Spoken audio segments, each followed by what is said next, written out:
So my name is Nick Talbot. I am 38 years old and I'm from the northeast originally, and I work as a director for the RICS.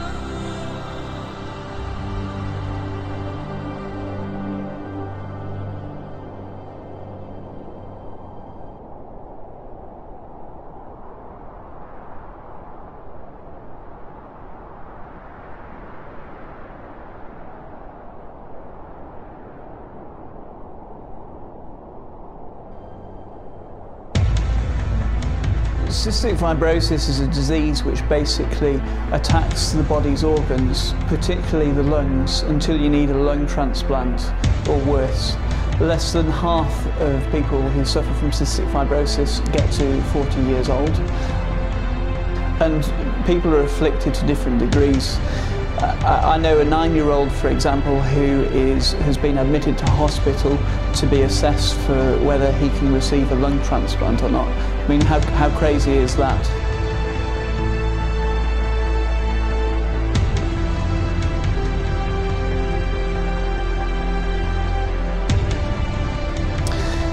Cystic fibrosis has affected my life in a number of ways.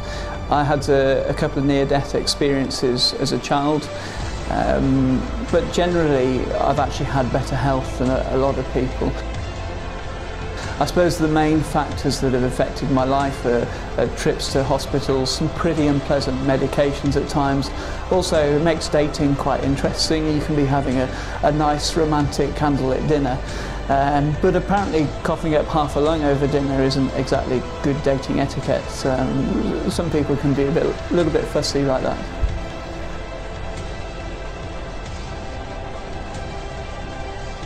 I'm one of 4% that has benefited from revolutionary new drugs in the last year.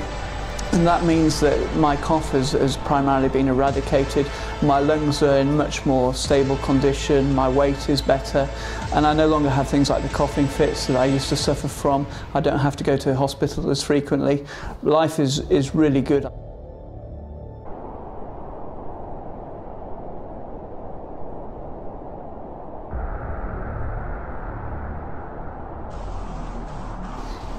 So for me, my Everest challenge is about trying to give something back and trying to help the 96% that don't have effective medication. I used to put myself forward for drugs trials as a guinea pig, but I can no longer do that sort of thing. So now what I'm trying to do is raise awareness of cystic fibrosis and essentially raise funding, which will help the Cystic Fibrosis Trust fund new research. There's an awful lot of hope at the moment for breakthrough research, but the key thing that is actually missing is funding for that new research in what for many people with cystic fibrosis is really a race against time.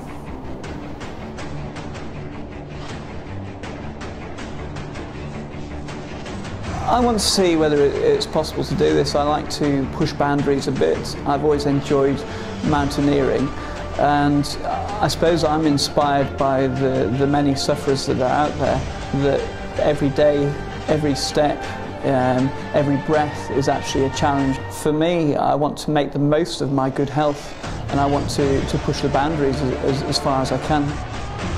Part of the challenge that's most exciting is the unknown. I don't know whether I can do this or not genuinely, but I'm excited to find out.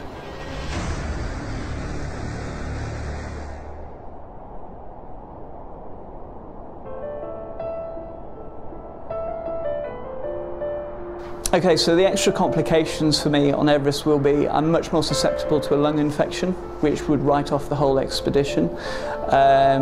I am slower than most people on Everest because I have a lower lung capacity.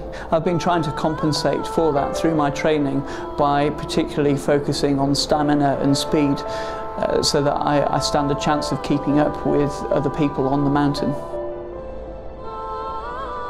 The most scary parts of the challenge will be crossing over the crevasses and going through the ice fall just above base camp, and also going into the death zone. So the death zone is a part of the mountain. It typically starts about 8,000 metres where the body cannot take in enough oxygen to survive, and so it will slowly break down. It's at that point that you really, especially if you're me with a lung condition, you really need to have supplemental oxygen, and that really needs to work effectively in order to allow your body to operate and not degenerate too much at that altitude. It's still extremely difficult, but it does make it a bit easier.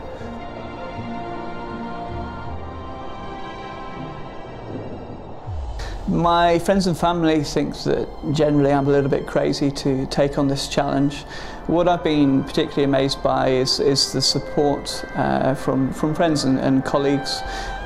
Some of my colleagues, Ken, James, Richard and Tim, have started a Climb with Nick campaign, which is to get people involved in doing symbolic efforts which are related to my Everest attempt. So, for example, Ken and James are actually going to go 50 times up and down Box Hill to raise money for the Cystic Fibrosis Trust, and that's related to what I'm doing. 50 times up and down Box Hill is roughly the altitude that I will do from landing in Leclerc Airport to the top of Everest, presuming that I make it that far.